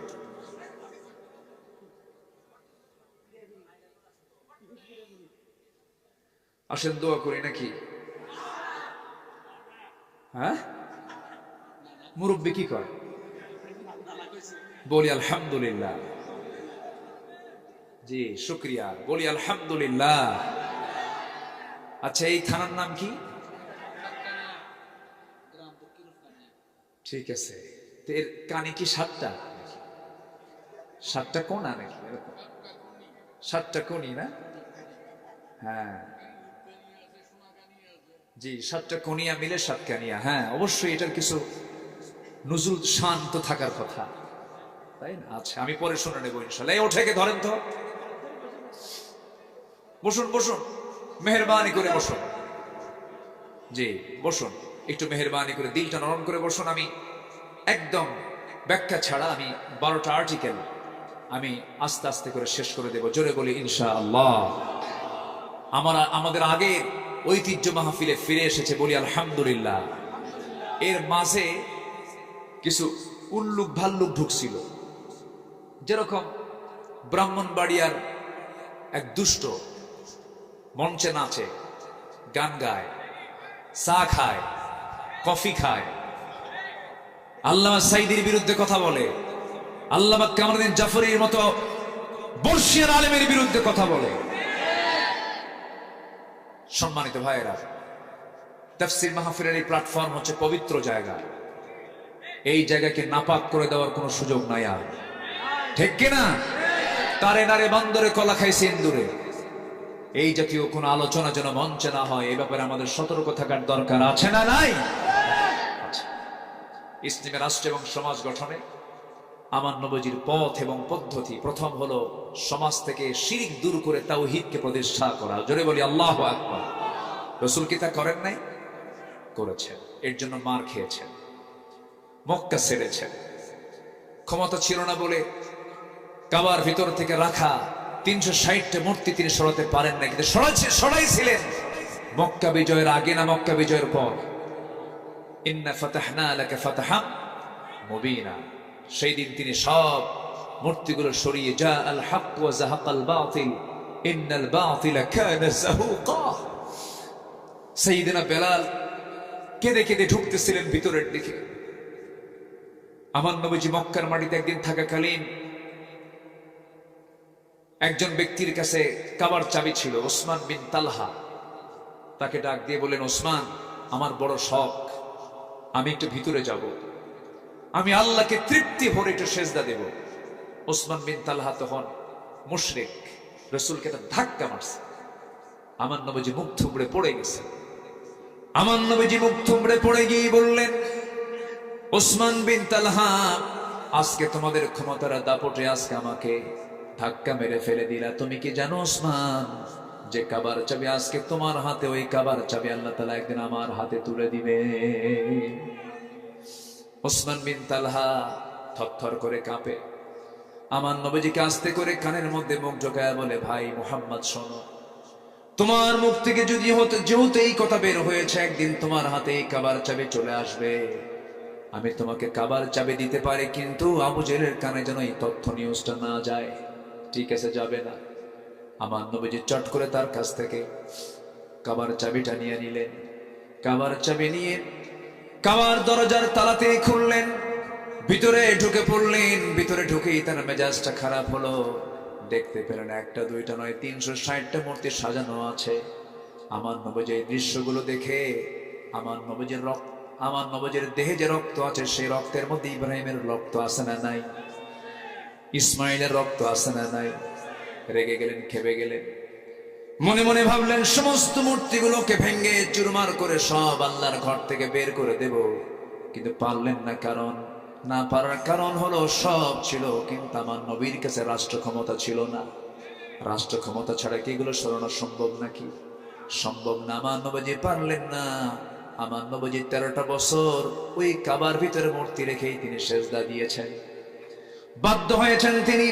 কিন্তু তিনি দোয়া করেছেন, রব্বি আদখিলনি মুদখালা সিদকিন ওয়া আখরিজনি মুখরাজা সিদকিন ওয়াজআল লি মিন লাদুনকা সুলতানান নাসীরা। জোরে বলুন আল্লাহু আকবার। আল্লাহ তুমি আমাকে রাষ্ট্রীয় ক্ষমতা দিয়ে দাও। আমার নবীজি মক্কায় টিকতে পারলেন না, মদিনার দিকে চলে এলেন। মক্কার কুরাইশরা থেমে থাকলো না, বদর যুদ্ধের উস্কানি দেওয়া শুরু করলো। বদর চলে এলো, হুদ চলে এলো, সাহাবীদের জীবন চলে গেল। আমার নবীজির সামনের দুটো দাঁত ভেঙে গেল। দিন কায়েমের সংগ্রাম করতে গিয়ে তায়েফে রক্ত ঝরালেন, মক্কার মাটিতে রক্ত ঝরালেন, মদিনায় চলে আসলেন, উহুদে গিয়ে দুটো দাঁত হারালেন। আমার নবী উহুদের দাঁত হারানোর পরের দিন থেকে মৃত্যুর দিন পর্যন্ত সুস্পষ্ট করে কথা বলতে পারতেন না, সামনের দুটো দাঁত তো নাই। আমার নবীজি যখন মারা যাবেন, আম্মা জান আয়েশাকে লক্ষ্য করে বলছেন, আয়েশা রে, আমি দুনিয়া থেকে বিদায় হতেছি, আমি তো কোমরটাকে সোজা করতে পারি না। ওরে আয়েশা, খন্দকে আমার কোমরটা চলে গেছে, উহুদে আমার দাঁতটা চলে গেছে। ওরে আয়েশা, আমি আজকে দুনিয়া থেকে বিদায় হতেছি, আমার উম্মতকে জানিয়ে দিবে, আমার উম্মতরা যেন কখনো 5 ওয়াক্ত নামাজ না ছেড়ে দেয়। জোরে কোন সুবহানাল্লাহ। নবীজি সবসময় স্মরণ করেছেন কাদের কথা? বলেন কাদের কথা? আমাদের কথা স্মরণ করেছেন। এই জন্য আমাদের উচিত সবার আগে স্মরণ করব কাকে? আসতে বলবেন না কাকে? নাম্বার 2 হচ্ছেন মুহাম্মদ সাল্লাল্লাহু আলাইহি ওয়াসাল্লামকে। আমার বন্ধুগণ, তাওহীদ প্রতিষ্ঠার আন্দোলন করতে গিয়ে সমাজ থেকে শিরিক দূর করার জন্য তিনি মক্কায় টিকতে পারলেন না, মদিনায় চলে গেলেন। 13 বছর মক্কায় কাটলো, মদিনায় 10 বছর কাটলো। মূল লক্ষ্য ছিল একটাই, সেটা হলো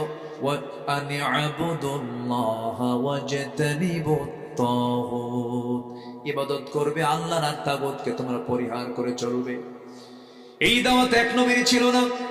পৃথিবীতে যত পয়গম্বর এসেছেন সব পয়গম্বরের দাওয়াত ছিল একরকম। আল্লাহ রাব্বুল আলামিন বলেন, ওয়ালাকাদ বা'আসনা ফি কুল্লি উম্মাতির রাসূলান আন ই'বুদুল্লাহা ওয়াজতানিবুত তাগুত। জোরে বলুন আল্লাহু আকবার। আমার বন্ধুগণ, এইজন্য শিরিক মুক্ত জীবন গড়তে হবে, শিরিক মুক্ত সমাজ গড়তে হবে, শিরিক মুক্ত রাষ্ট্র গড়তে হবে। আমাকে আপনাকে চেষ্টা চালিয়ে যেতে হবে। আমার বন্ধুগণ, একজন মানুষের আইন মানবে না, আল্লাহর আইন মানবে। আমার দেশে যে বসবাস করছি, আমরা যে দেশে বসবাস করি, সেই দেশে আইন চলছে বান্দার না আল্লাহ। কি কয় এটা? আমার দেশে আইন চলছে বান্দার না আল্লাহর? আল্লাহর না বান্দার? বান্দার আইন চলে। কোথায় আল্লাহর আইন আছে? আমরা কার আইন মানবো? কার আইন মানবো? কার আইন প্রতিষ্ঠা করব? যে বান্দা বান্দার আইনকে বিশ্বাস করে, তার কি ঈমান আছে না গেছে? তার ঈমান নাই। এটাও শিরক। এটাও কি শিরক? যে বান্দা আল্লাহর আইনকে, বান্দার আইনকে বিশ্বাস করে নেবে, সে বান্দা মুশরিক। নাম আব্দুর রহমান হলেও সে আব্দুর রহমানের বান্দা হতে, অনুগত বান্দা সে হতে পারে না। আমার নবীজি সমাজ এবং রাষ্ট্র গঠনে যে পদ্ধতি এবং পথ অবলম্বন করেছেন, নাম্বার 2 হিকমা, সুন্দর উপদেশ এবং উত্তম পন্থায় তিনি দাওয়াতের কাজ করেছেন।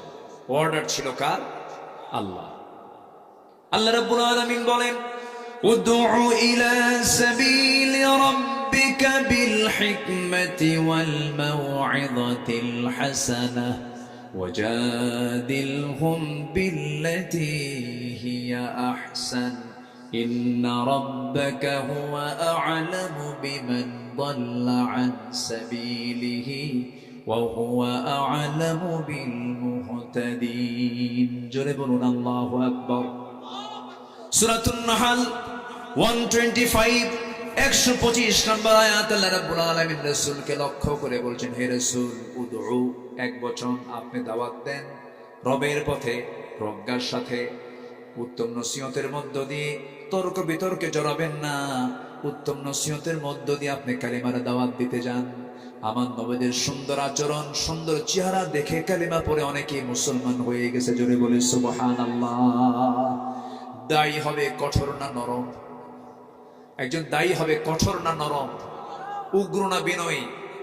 উগ্র না বিনয়ী প্রতিশোধ পরায়ণ না ক্ষমাশীল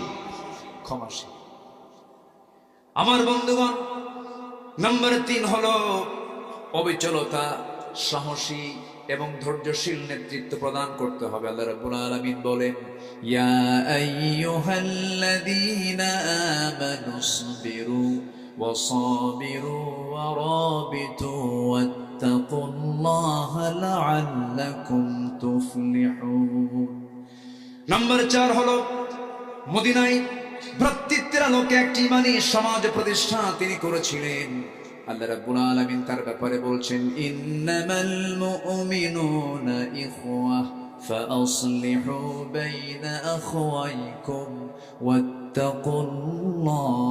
ওয়াত্তাকুল্লাহা লাআল্লাকুম তুরহামুন জোরে বলুন আল্লাহু আকবার সূরাতুল হুজুরাত আয়াত নম্বর 10 মুমিনরা হলো ভাই মুমিনরা কি ভাই ভাই কোনো সমস্যা হলো ইসলাহ করে নাও ঠিকঠাক করে নাও মুমিনরা যদি তোমরা ঠিকঠাক না করতে পারো রাষ্ট্র সমাজ কখনো গঠন করতে পারবা না রাষ্ট্র গঠন সমাজ গঠন করার জন্য ভ্রাতৃত্বের বন্ধনটা কি দুর্বল থাকা দরকার না মজবুত থাকা দরকার গীবত কি করা যাবে নাকি এখন গীবতের জন্য সবচেয়ে বড় প্ল্যাটফর্ম হয়ে গেছে ফেসবুক কিছু হলি ফেসবুক হুমকিও মারে আছে না নাই বলেন তো আছে না নাই আচ্ছা আল মুসলিমু মান সালিমাল মুসলিমুনা মিন লিসানিহি এরপরে কি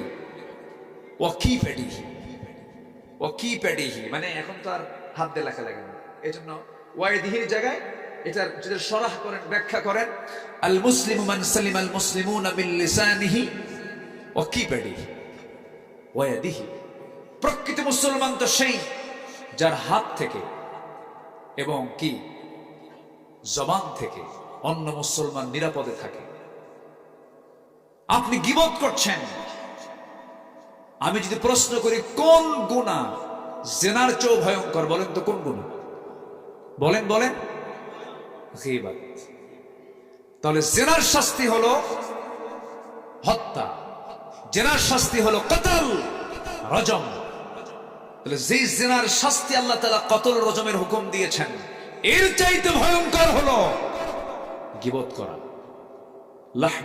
লাহমা আখিহি মাইতান ফাকারিহতুমুহ এই সূরা হুজুরাতের শেষের দিকে আল্লাহ তাআলা বলেছেন গীবত করো না যেন সে তার মরা ভাইয়ের গোশত খেলো সেই গীবতের চর্চা কিন্তু নোংরা মানুষের মধ্যে কম সমাজের জঘন্য মানুষের মধ্যে কম নামাজ পড়ে রোজা রাখে দান করে সদকা করে তাহাজ্জুদ পড়ে কপাল কালো বানাইছে জিকির আজগার করে কোরআন তেলাওয়াত করে ওদের মুখে গীবতের চর্চা আছে না নাই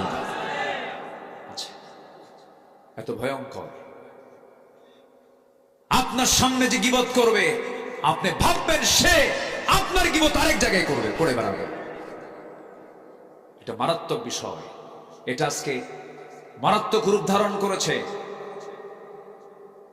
আপনার কোন ভাইয়ের সমস্যা ভাইয়ের সামনে বসো তাকে সংশোধন করে দেন ইসলাহ করে দেন আল্লাহ তাআলা নিজে বলছেন ফাসলিহু ঠিকঠাক করে দাও গীবত চর্চায় যেও না গীবত এমন একটা গুনার নাম হাসরের ময়দানে গীবতকারী তার আমলনামায় কোনো আমল খুঁজে পাবে না একদম কোরআনের কথা আমলকারী সে তার আমলই খুঁজে পাবে না কিয়ামতের দিন বলবে আল্লাহ আমার নামাজ কোথায় গেল আমার রোজা কোথায় গেল আমার দান সদকা কোথায় গেল আমার এই নেক আমলগুলো কোথায় চলে গেল সব তো ফাঁকা দেখি আমার আমলনামা তো সম্পূর্ণ ফাঁকা ইকরা কিতাবাকা ক্বারাতু কিতাবি, আমি আমার কিতাব তো পড়ে নিলাম, কিন্তু আমি তো আমার কোন আমলনামা দেখতে পাচ্ছি না, কি হয়েছে? সঙ্গে সঙ্গে আল্লাহ বলবেন, বান্দারে তোর সমস্ত আমলনামাগুলো ছিল, কিন্তু সমস্ত আমলনামাগুলো ট্রান্সফার হয়ে অমুক বান্দার কাছে চলে গেছে। কেন? দুনিয়ার জীবনে তুমি তার গীবত করেছিলা। এখন বলেন, যে গীবত করে এবং যার গীবত করা হয়, কোন লোকটা বিপদে আর কোন লোকটা নিরাপদে? বলেন, যে গীবত করে সে কি নিরাপদ না বিপদ? আসতে করে, কিন্তু গীবত করতে মজা আছে না নাই? মজা আছে না নাই? মজা আছে, কিন্তু ফলাফল ভয়ঙ্কর ভয়াবহ। সে বড় ভাগ্যবান যার নামে গীবত করা হয়, কারণ যার নামে গীবত করা হতেছে তার আমলনামায়, যে গীবত করে তার সমস্ত সবগুলো তার আমলনামায় জমা হয়ে যাবে। এই জন্য আল্লাহ পাক বলছেন, সমাজ যদি গড়তে চাও, রাষ্ট্র যদি সুন্দর করতে চাও, ইমানের সমাজ যদি প্রতিষ্ঠা করতে চাও, ইন্নামাল মুমিনুনা ইখওয়া ফাসলিহু বাইনা আখওয়াইকুম, নিজেদের মধ্যে ইসলাহ করে নাও, ঠিকঠাক করে নাও। ঠিকঠাক করে নিতে সাবধান থেকে ওয়াত্তাকুল্লাহ, আল্লাহকে ভয় করে চলো। আল্লাহু আকবার বলেন। নাম্বার 5 হলো, বহু ধর্মের মাঝে সাম্প্রদায়িক সম্প্রীতি প্রতিষ্ঠা আমার রাসূল করেছেন। আমার নবী যে মদিনায় রাষ্ট্র গঠন করেছেন, সেই মদিনায় কি ইহুদি ছিল না? আসতে কয়, ইহুদি ছিল না? ছিল। বহু জাতের লোক ছিল সেখানে, বহু ধরনের গোত্রের লোক ছিল। বনু নাজির, বনু কুরাইজা ছিল, সব ধরনের লোকের বসবাস ছিল। আল্লাহ রাব্বুল আলামিন সুন্দর করে রাসূলকে জানায় দিলেন সূরা বাকারার আয়াতুল কুরসির পরের আয়াত 256 নম্বর আয়াতে আল্লাহ রাব্বুল আলামিন বলছেন, লা ইকরাহা ফিদ-দীনি ক্বাদ তাবায়্যানার রুশদু মিনাল গাই ফামান ইয়াকফুর بالطاغوت ويؤمن بالله فقد استمسك بالعروة الوثقى لا انفصام لها والله سميع عليم। জোরে বলুন আল্লাহু আকবার। দিনের ব্যাপারে কোনো জবরদস্তি নাই। নবীজি যে জোর করে কাউকে দিনের দিকে ডাকেন নাই, তার বড় প্রমাণ হলো নবীর ঘরের মানুষ। আমার নবীজি তার গোটা জীবন কাটিয়ে দিয়েছেন আবু তালেবের ঘরে। আবু তালেব মুসলিম না কাফের? আজ থেকে মুসলিম না কাফের? একজন কাফেরের ঘরে নবীজি সারা জীবন থেকেছেন। জোর করেন নাই কোনোদিন, প্রেসার ক্রিয়েট করেন নাই। আমার নবীজি একদিন দাঁড়িয়ে আছেন, আবু তালেব নিজে এসে বলতেছে, ভাতিজা মুহাম্মদ, আমি জানি তোমার দিনটা সহি দিন, কোনো সমস্যা নাই। আমি আমার কলিজার টুকরা আলী এবং কলিজার টুকরা জাফরকে তোমার হাতে তুলে দিলাম। নিজের দুটো ছেলেকে তুলে দিল আবু তালেব। আমার রাসূল বলেন, চাচা শুধু তুলে দিলেই কি হবে নাকি? আপনারও তো কালেমা পড়া দরকার। আবু তালেব বলছে, মুহাম্মদ তোমার জন্য জীবন দিব, কিন্তু বাবার ধর্ম ছাড়ুম না। কি কথা কি বুঝতেছেন? এরকম লোক কিন্তু আজকের সমাজেও আছে। আমার বাপ করে গেছে, আমার বাপ করে গেছে দুনিয়ার দল, আমি কি দুনিয়ার দল ছাড়তে পারি নাকি? এরকম আছে না? আসতে বলবেন না, আছে না নাই? আমার বাপ ছিল চোর, আমি কি চুরি না করে থাকতে পারি নাকি? মানে আমার বাপও চোর, আমিও চোর। আছে না নাই? হাসবুনা, যথেষ্ট। মানে অনেকে একটা আয়াত আসছে, আমার বাপ দাদা যা করে গেছে আমি তাই করে যাব, এর বাইরে আমি যাব না। এটাও ইসলাম গ্রহণে, দিন গ্রহণে একটা বড় বাধার কারণ। আবু তালেব প্রায় এই কথাটা বলতেন, রাসূল আর কিচ্ছু বলতেন না। জীবনের শেষ প্রদীপ যেদিন নিভে যাবে সেদিন বললেন, চাচা একটা বার আপনি কালিমার ঘোষণা দেন। আপনি জেল খাটলেন আমার জন্য, কত গালি শুনলেন আমার জন্য, আপনার কলিজার টুকরা দুটো সন্তান আমার হাতে তুলে দিয়েছেন, শুধু আপনি একটা বার বলেন লা ইলাহা ইল্লাল্লাহ। জানেন, আমি বহু ইতিহাস পড়েছি, কিন্তু এই ইতিহাসটার দিকে যখন আমি যাই আমার চোখে পানি চলে আসে। কি করেন নাই আবু তালেব, কি করেন নাই?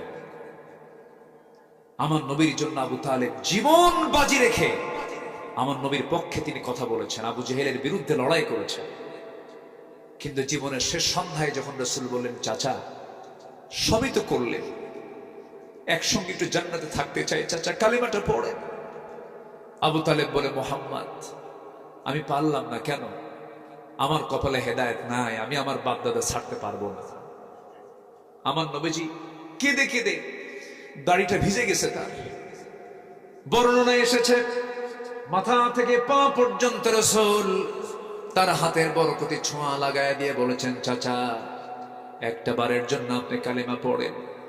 সঙ্গে সঙ্গে আবু তালেব বলে ফেললো, মুহাম্মাদের আমার কপালে মনে হয় নাই, আল্লাহর পক্ষ থেকে আয়াত নাযিল হয়ে গেছে, হে রাসূল আপনি চাইলেই হেদায়েত দিতে পারবেন না, কারণ হেদায়েতের চাবি সম্পূর্ণ কার হাতে। আবু তালেব দুনিয়া থেকে বিদায় হয়ে গেল। আমার নবীজি জোরপূর্বক যদি করতেন অনেক কিছুই তো হতে পারত, রাসূল তো জোরপূর্বক কোনো কিছু করেন নাই।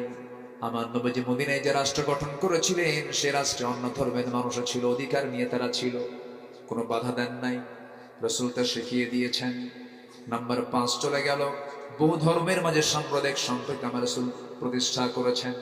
নাম্বার 6 হলো সীমালঙ্ঘন, অশ্লীলতা দূর করে নেয় এবং ইনসাফ প্রতিষ্ঠা তিনি করেছেন। আল্লাহ রাব্বুল আলামিন বলেন, খুব কমন আয়াত, জুমার দিনের খুতবার আয়াত, সবাই বলেন, ইন্নাল্লাহা ইয়া'মুরু বিল আদলি ওয়াল ইহসান ওয়া ইতা'i যিল কুরবা ওয়া ইয়ানহা আনিল ফাহশাই ওয়াল মুনকারি ওয়াল বাগি ইয়া'iদুকুম লাআল্লাকুম তাযাক্কারুন। জোরে বলুন আল্লাহু আকবার। নাম্বার 7 হলো নারী এবং পুরুষ উভয়ের পর্দা প্রতিষ্ঠার মাধ্যমে ইসলামী সমাজ বিনির্মাণ করা। আমার নবী যেমন এটা সমাজ গড়লেন যে সমাজে নারী পুরুষের পর্দা নিশ্চিত ছিল, নারী পুরুষ উভয়ে পর্দা অবলম্বন করেছে। পর্দার হুকুম এসেছে আগে নারীর কাছে না পুরুষের কাছে? ভালো করে কন, আল্লাহ পর্দার হুকুম দিয়েছেন পুরুষকে আগে না নারীকে আগে?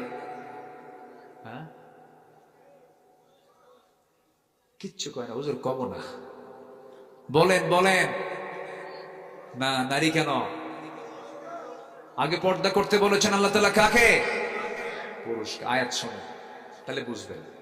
আল্লাহ রাব্বুল আলামিন বলেন, কুল লিল মুমিনিনা ইয়াগুদ্দু মিন আবসারিহিম ওয়া ইয়াহফাযু ফুরুজাহুম যালিকা আযকা লাহুম ইন্নাল্লাহা খাবীরুম বিমা ইয়াসনাউন। জোরে বলুন আল্লাহু আকবার। এরপর আল্লাহ রাব্বুল আলামিন এবার বলছেন, ইয়া আইয়ুহান নাবিয়্যু কুল লিআজওয়াজিকা ওয়া বানাতিকা ওয়া নিসাইল মুমিনিন আইয়ুদনিনা আলাইহিন্না মিন জালাবিবিহিন ذلك أدنى أن يعرفن فلا يؤذين وكان الله غفورا رحيما. جربنا الله أكبر. يغضوا من أبصارهم ويحفظوا فروجهم. আল্লাহ রাব্বুল আলামিন পুরুষকে চোখের হেফাজত করতে বলেছেন, চোখটাকে হেফাজত করো, লজ্জাস্থানের তুমি হেফাজত করো। আমার বন্ধুগণ, কোন নারীর দিকে প্রথমবার নজর দিলে পরে আল্লাহ রাব্বুল আলামিন পাপ লেখেন না, মাফ করে দেন। প্রথমবার হঠাৎ করে নজর পড়ে গেছে, বান্দা আমি তোর সমস্ত কিছু মাফ করে দিলাম, প্রথম নজর মাফ। প্রথম নজর কি? মাফ। দ্বিতীয় নজরটা কি হয়ে যায়? পাপ হয়ে যায়। অনেকদিন আগে, বছর 15-16 আগে, অনেকদিন আগে একটা মাহফিলে যখন এই কথা বললাম, এক যুবক পাশে থেকে দাঁড়ায় বলে, হুজুর এক নজরে যেহেতু প্রথমবার তাকানো যায় যে আছে, প্রথম নজরে 100 যদি 50 মিনিট চায় থাকি। জোরে কর নাউজুবিল্লাহ, জোরে বলি নাউজুবিল্লাহ।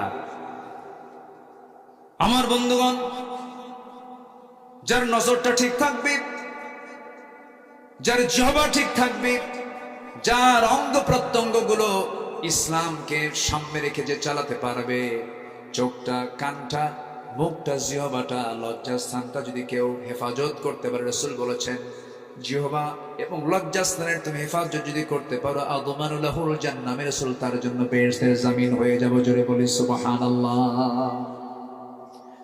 আমার বন্ধুগণ, নাম্বার 8 হলো অভ্যন্তরীণ বহিরাগত শত্রুদের সঙ্গে শান্তির নীতি অবলম্বন করেছেন আমার রাসূল। নাম্বার 9 হলো ইসলামী শিক্ষা প্রতিষ্ঠায় রাষ্ট্রীয় সুদূর প্রসারী উদ্যোগ তিনি নিয়েছেন। আমার নবীজি মসজিদে নববীকে শিক্ষার একটা সেন্টার বানিয়েছিলেন। আমার নবীজির ঘরের সঙ্গে আহলে সুফার সদস্যরা ছিলেন, যাদের কাজ ছিল কোরআনটাকে স্টাডি করা, কোরআনটাকে সুন্দর করে গবেষণা করা। আমার নবীজির একটা ইউনিভার্সিটি ছিল, সেই ইউনিভার্সিটির নাম হচ্ছে আল হেরা ইউনিভার্সিটি। সেখানে ক্লাস চলেছে। এমন ইউনিভার্সিটি গড়ে তুলেছেন যে ইউনিভার্সিটির ছাত্র তৈরি যে রাসূল করেছেন, কিয়ামত পর্যন্ত কোনো ভার্সিটি এমন ছাত্র তৈরি করতে পারবে না। ছাত্র হচ্ছেন আবু বকর। আছে পৃথিবীতে? আসবে আর? ওমর আসবে নাকি? ওসমান আসবে নাকি? আলী আসবে না? এরকম কোন ছাত্র আর পৃথিবীতে আসবে না। শিক্ষায় আমার রাসূল কত সতর্ক ছিলেন।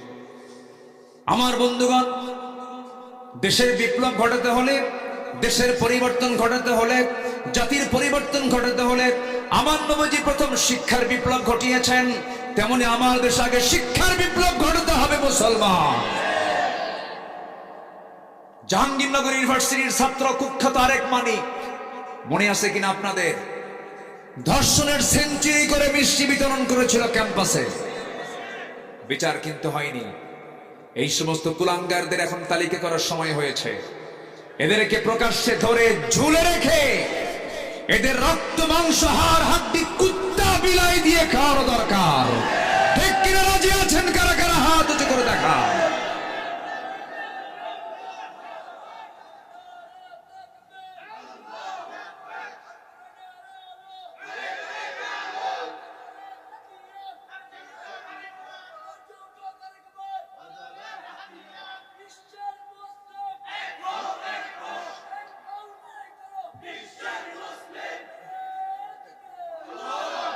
আল্লাহ কবুল করুন, জোরে বলি আমিন। নাম্বার 10, অর্থনৈতিক সাম্য প্রতিষ্ঠা। আমার নবীজি যে সমাজ গড়েছিলেন সেই সমাজ ছিল সম্পূর্ণ সুদ মুক্ত, ছিল সেখানে যাকাত ভিত্তিক অর্থনীতি। ঠিক কিনা? আমরা আমার দেশের সুদ দেখতে চাই না, যাকাতের পরিবেশ দেখতে চাই। আমরা সুদ দেখতে চাই না। সুদের সর্বনিম্ন গুনাহ হলো নিজের মার সঙ্গে জেনা করা। সেই সুদের করাল গ্রাস থেকে বাঁচার জন্য, জাতিকে মুক্ত করার জন্য একমাত্র দরকার হলো যাকাত ভিত্তিক অর্থনীতি রাষ্ট্রে চালু করে দেওয়া। নাম্বার 11 হলো বিশ্বাসীদের মাঝে হিংসা দূর করে দৃঢ় ঐক্য গড়ে তোলা। একটা ঘটনা আছে, হুনাইনের যুদ্ধের ঘটনা। বলবো? হুনাইন যুদ্ধের পরে কিছু গনিমতের মাল চলে আসে। এই গনিমতের মালগুলো আমার রাসূল আরবদের মাঝে এবং কুরাইশ